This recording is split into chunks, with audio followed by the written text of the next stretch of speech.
Very good. Paul, good to see you here, sir. I guess the first order of business involves Arch Manning. Obviously, he's a name, but this whole business, if he's hurt or not, and whether there's cameras to shoot people, while they're in the bathroom making faces, you're shaking your head. It's kind of an awkward start, would you say, for the season for Arch in Texas? Yeah. What do you think? Terrible. What Steve Sarkisian did this week was just so wildly weird and inappropriate. And listen, maybe we're too close to the sun here, but when you turn a simple question into a 2 or 3 or 4 day story, you've made a terrible mistake. And Sarkisian is a really smooth operator. This isn't some yokel clown who can't walk and chew gum at the same time. And the question came up about Arch appears to be in pain when he was throwing the ball Saturday, and Sark just went crazy and turned it on the reporter.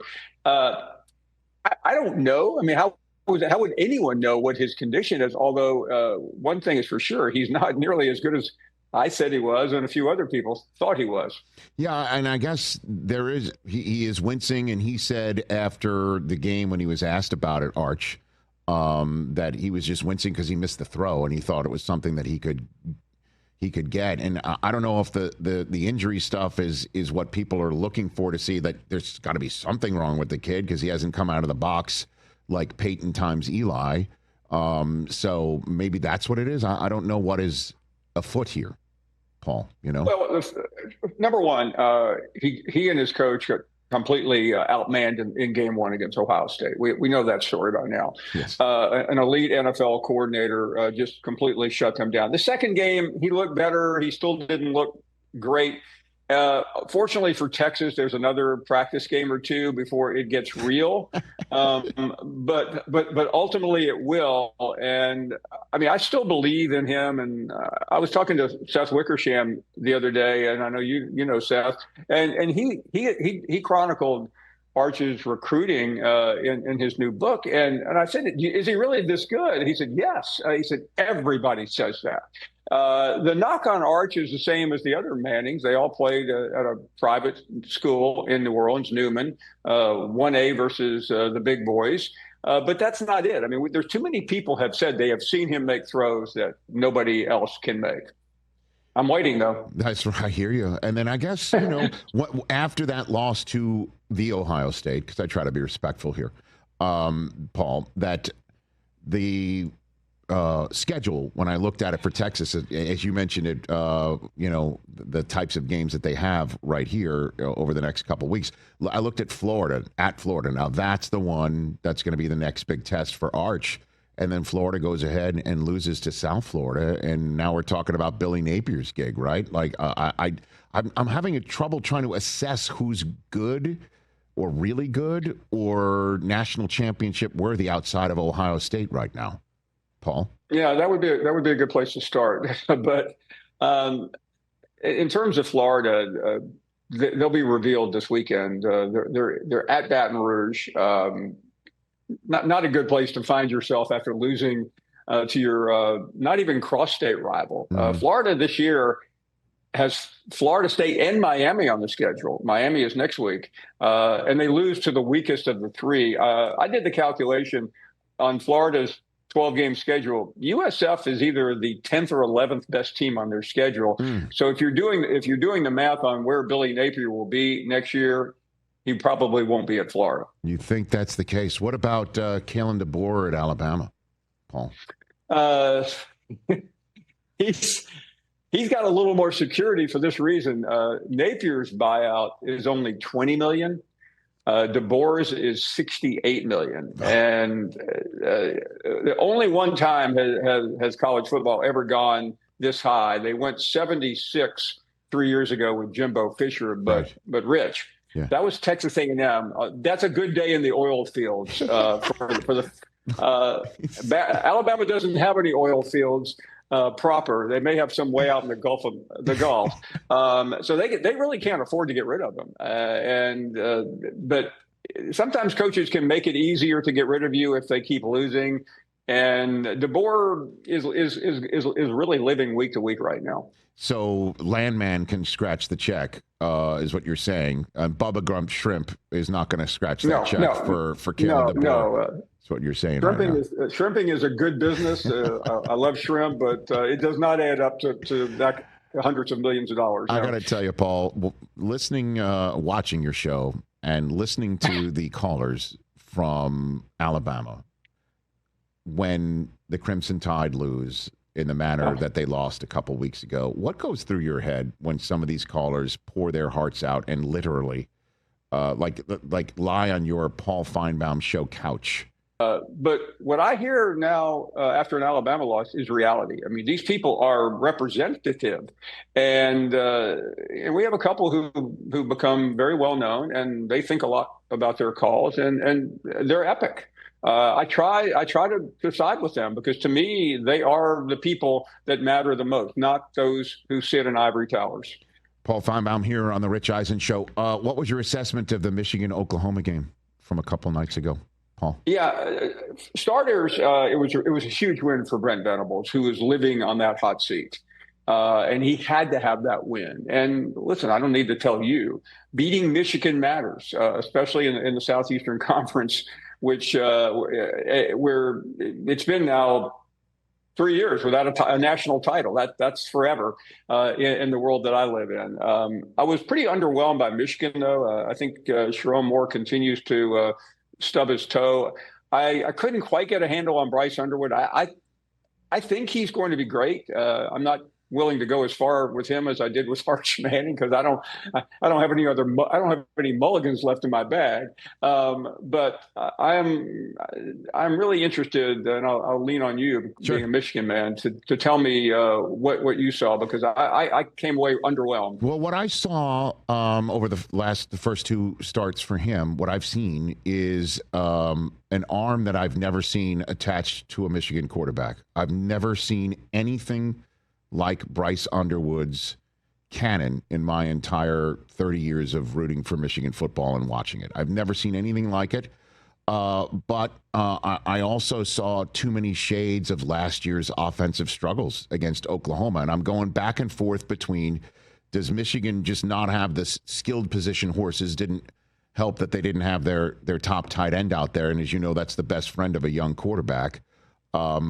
I was wondering if the offensive line isn't up to snuff, or is it all that going against, as you mentioned, a Venables coached defense with some really good players. And then, of course, Oklahoma is fielding a far more veteran quarterback who's associated with a system already with all the guys that came with the quarterback to Oklahoma. I just wondered if that's just the way it is, and we'll see how it is moving forward. Or is this just not for real? I can't believe that. I think Underwood is really good, and they should. Well, I feel like a caller into your show right now. I should start flipping out. No, in all seriousness, though, they need to move Underwood out of the pocket.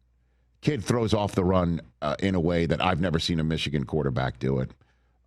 So maybe it was the play calling too. I don't know. Or you tip the cap to Oklahoma. How does that sound, Paul, as a response? Yeah, one thing about Oklahoma, I mean, Venables was the architect of those Clemson national championship defenses. He and Mateer, the quarterback, not only did he come over as the best quarterback in the portal, he brought his QB coach and his offensive coordinator.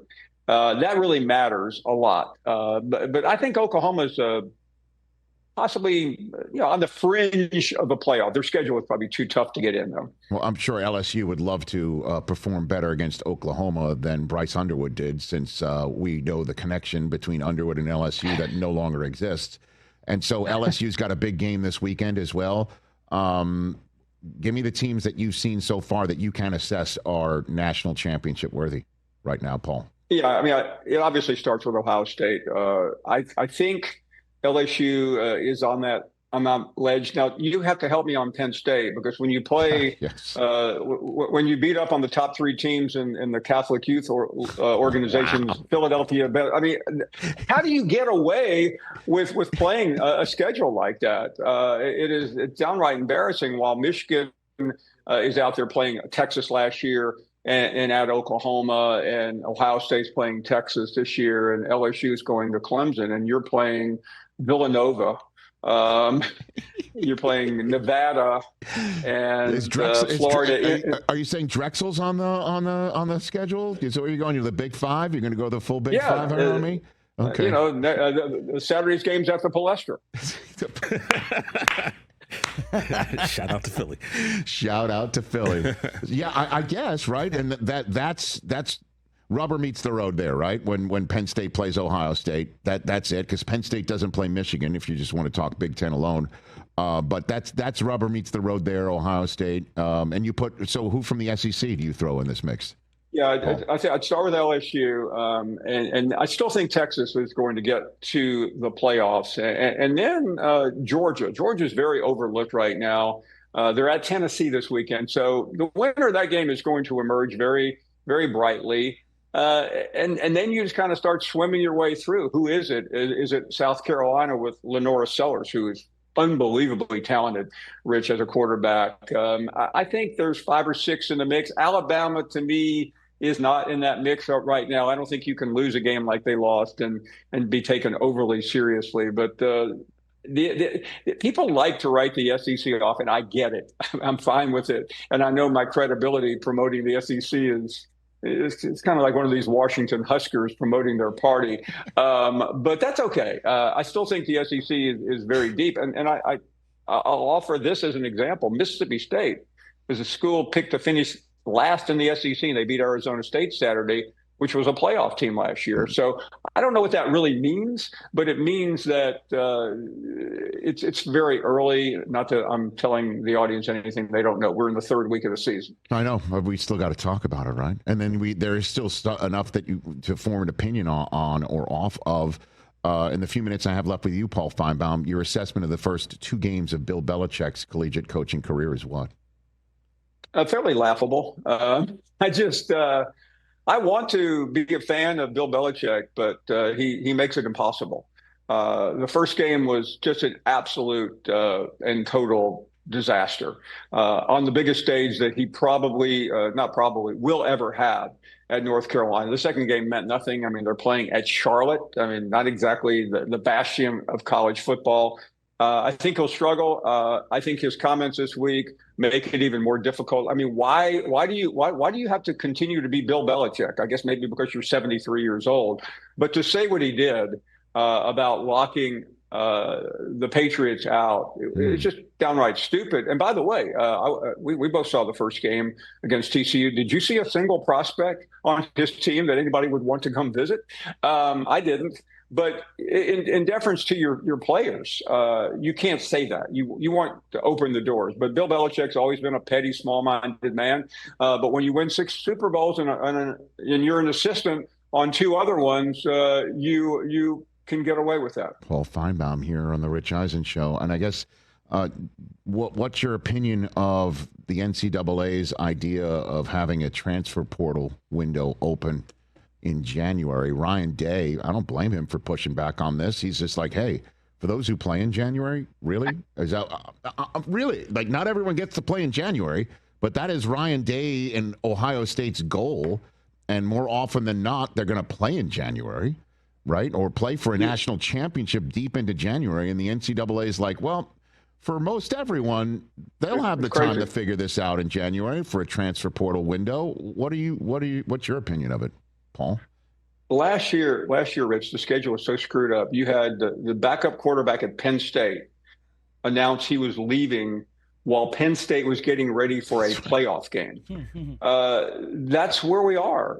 And it completely affects every aspect from the portal to coaching changes. Somebody asked me the other day, hey, what about this guy for that job? I'm like going, not hireable if he's in the playoffs, and the playoffs don't end till January 21st.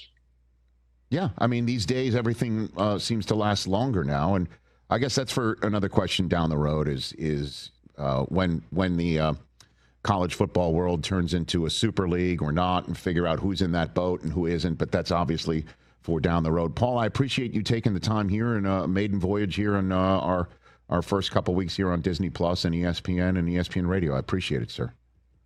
Rich, the pleasure was mine. Thank you so much. Let's do this again, Paul. ESPN Radios and ESPN's Paul Finebaum of the Paul Finebaum Show right here on the Rich Eisen Show.